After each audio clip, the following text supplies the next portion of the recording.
22,000 the first, as I said on my story yesterday, 22,000 the first week, 20 the second week. Those drastic fall offs, guys, that you see with a lot of those other artists is when the numbers are inflated. The bots, to me, the new flex is no bots. Keep it genuine, keep it pure. Let the music fight any battles. You understand? Come on now. This the biggest boss. I'm letting niggas know. Do the long game, baby. That's how we hustling. That's how we winning. We here 20 years later. You know what I'm saying? Those G-Unit sneakers gonna be in Costco, baby. I like the Lloyd Banks ones better than all the other ones. Them other niggas ain't even got no sneakers. But 50, give Lloyd Banks his own high top sneaker. And since the Shreveport shit ain't happening no more, you know what I'm saying? You can focus on the sneakers.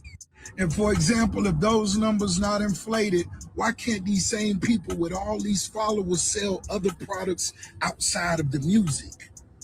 Why their sneakers can't sell? Why their alcohol can't sell? Why this can't sell? Nigga, if you genuinely gotten a gazillion people that could do this with your music the first week, why everything else you do outside of music is unsuccessful? Now, the new flex is no bots.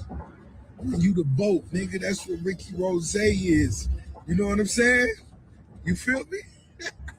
I want to go viral this morning, so Curtis, I ain't finished with you. I saw you making excuses of why you was kicked off the shows, blamed it on the black woman. She's the creator. She wrote it. It's her show. Ghost was her show. Kanan was her show. She gave you 3,500 an episode just to do little posts and all that. Be loyal to the black woman the way you are to Eminem. She gave you an opportunity. But I heard you say you finna release new music with Eminem and Tupac. Hey, boy, Pac been dead 30 years. Let the man rest in peace. And Eminem, come on now. Come on. Come on, Curtis. Put them shoes out, let them flop, and do your Tony Yayo Lloyd Banks remix, baby. Come on, baby, let's go. As I said on my story yesterday,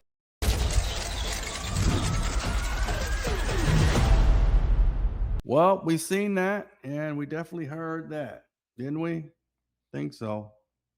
So just to give a little backstory here, 50 Cent announced he has some new song coming out that features Eminem and Tupac, the late great Tupac.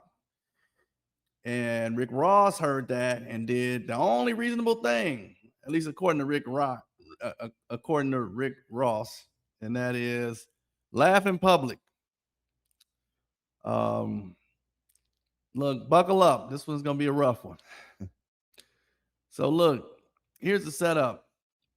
50, fresh off of calling everybody washed and being called washed right back, announced he's got an unreleased record, apparently featuring M and Pac. That's Tupac, who we lost in 1996, whose unaliving trial literally starts Monday. The timing of this announcement is either accidental or the most 50 Cent marketing move ever executed. And I know which one my money's on. Now, Rick Ross's response, laughing it off on camera. Essentially, I heard you finna ruh.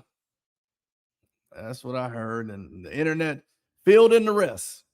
And look, Rose's earned the skepticism. You know, vault features from deceased legends are the crypto of hip hop. Everybody announces them, right? Nobody ships them clean, however. But here's why this story actually has legs.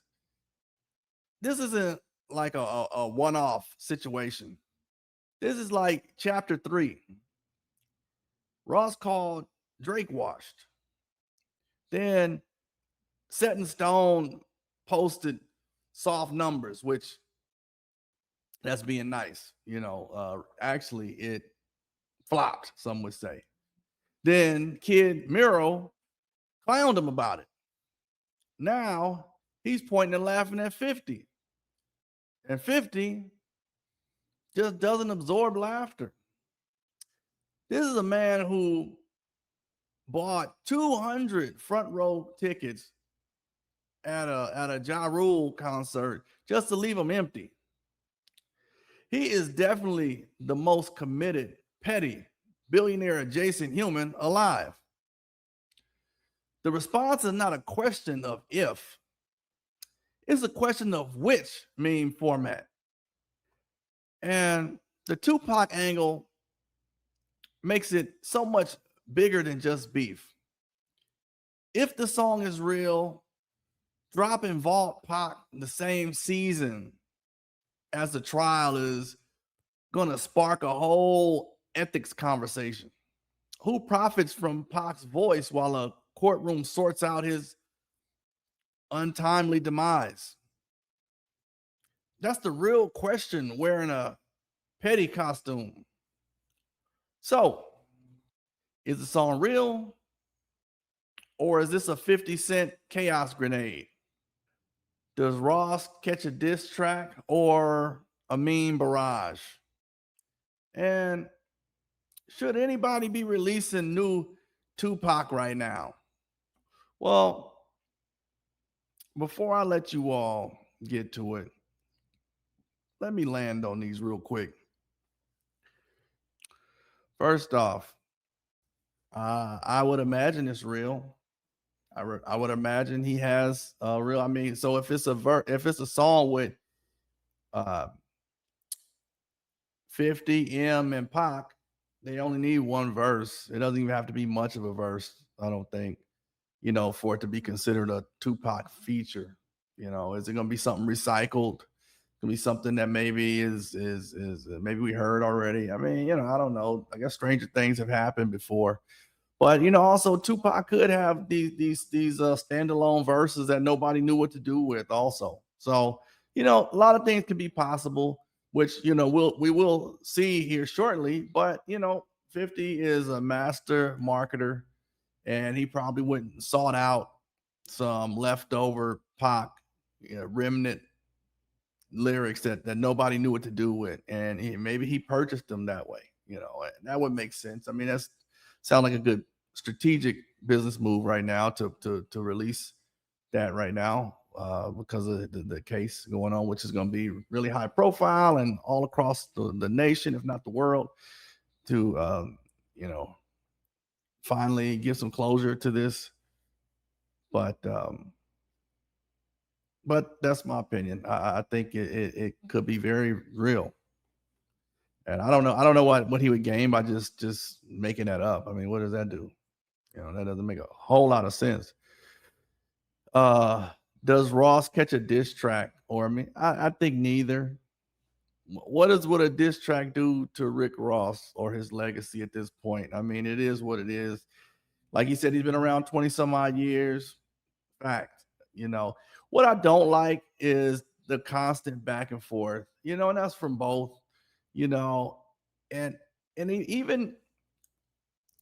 even for people who haven't said anything derogatory towards Rick Ross, he rarely has anything good to say about anybody, regardless of how good they may be. I think that is I think that's weak. I think that's a weakness of his. I think that shows he got a lot of growing up to do. And it's not about making money. It's about being an adult. Why are you a hater? Why are you such a hater? Why are you so negative about everybody around you?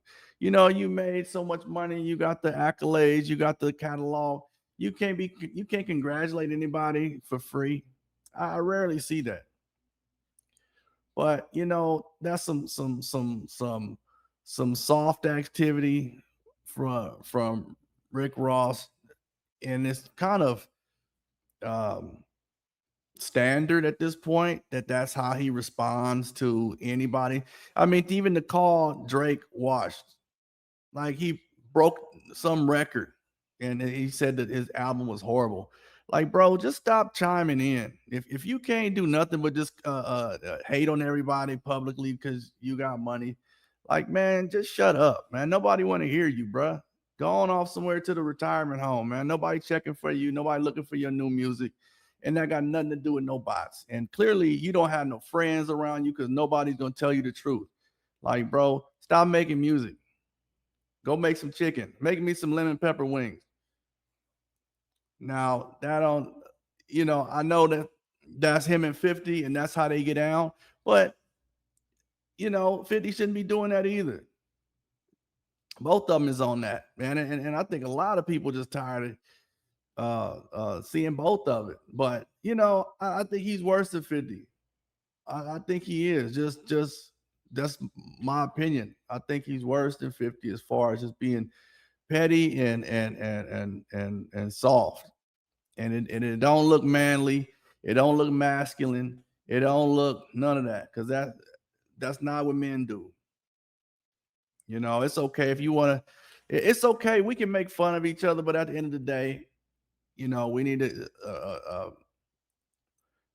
reel that in and congratulate each other when congratulations are in order. Celebrate each other when celebration is in order. Just always picking at somebody, trying to tear somebody down. Like, man, just stop, bro. Nobody want to hear that. Last question: should anybody be releasing new Tupac right now? Yeah, they should release it. If you got it, release it. I don't think there's going to be any better time moving forward than this. This is the last time you're going to, from a business perspective, it'll make sense to release it. I mean, he's been gone 30 years now. I don't think it gets better at 31, 32, 33 years.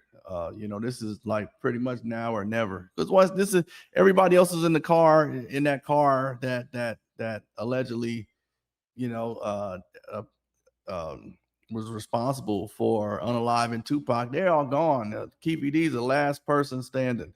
So whatever's going to happen is going to happen right now. So, we'll see what happens in this trial, but I'm pretty sure this is going to give closure to everybody who needs it.